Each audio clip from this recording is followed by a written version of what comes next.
The Minister called the latest and limited evidence that chemical weapons have been used by the Syrian government a war crime. Strong language. But does it signal a shift in the stance of the West and bring closer than ever some form of military intervention in Syria? Well, President Obama has already stated that there is a red line on Syria.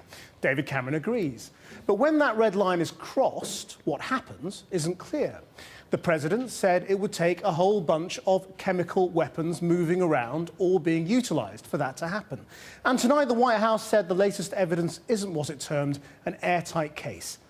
In any event, the big question remains what they would do if and when that line is crossed. A warning, there are some distressing images in our Washington correspondent Matt Fry's report. 10 years ago, the people in this building went to war with questionable intelligence against the wishes of many allies. Today, over Syria, caution is the guiding principle as President Obama and his advisors ponder one question with very high stakes. Does this disturbing footage amount to the famous red line for US military intervention set by the administration?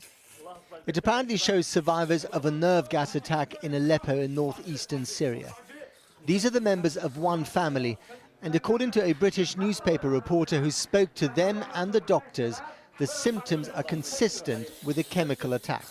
The video showed very clearly some of the symptoms, repetitive twitching of limbs, semi-conscious sort of trance state, dilated pupils, foaming at the mouth and nose. Which again are key symptoms in identifying not only a chemical attack, but for experts, what kind of chemical was used. In this specific case, sarin nerve gas. To the rebels desperately seeking US military intervention, these pictures are the red line.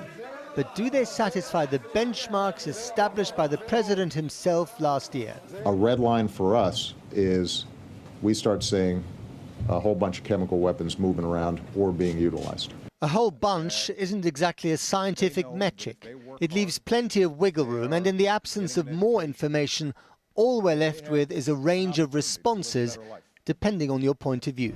The President of the United States said that if the Bashar al-Assad used chemical weapons, it would be a game changer, that it would cross a red line.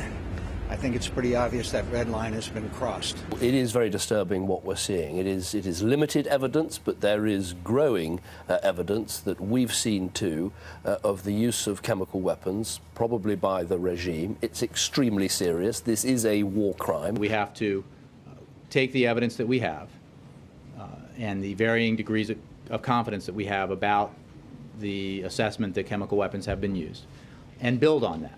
In other words, the greatest caution comes from the people who matter most, in the White House. Now, if chemical weapons are being used, there's certainly no shortage of them in Syria. President Assad possesses plenty since they're produced in factories across his own country. Most are thought to be made at 4 main production sites, in Homs, Hama, Latakia, and the largest at a facility in Al-Safira. The site has been besieged in recent months from the jihadist group Jabhat al-Nusra, but so far remains in the hands of the regime.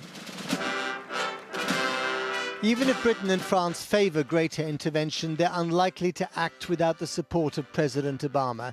And his caution is a response to his predecessor's lack of it, just as W's action over Iraq was a response to his own father's inaction. The opening of the George W. Bush Library yesterday in Texas, a history lesson with consequences for Syria. Freedom inspired our founders. And Matt's live in Washington now. Why are they being so unclear?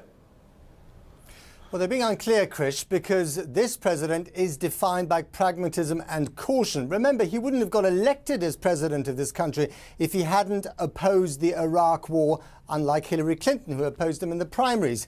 Secondly, they don't know if they do something militarily, will it actually have any consequences? How do you bomb a chemical weapons factory? What do you do if the wind suddenly changes direction and heads towards a population center? There are so many reasons for this caution until the case is overwhelming, especially in the eyes of the American public, which is also very cautious. This president won't see this as a game changer.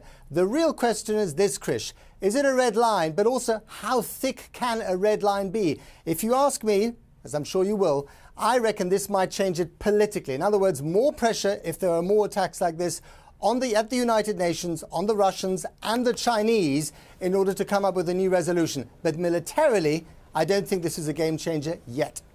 Thanks, Matt.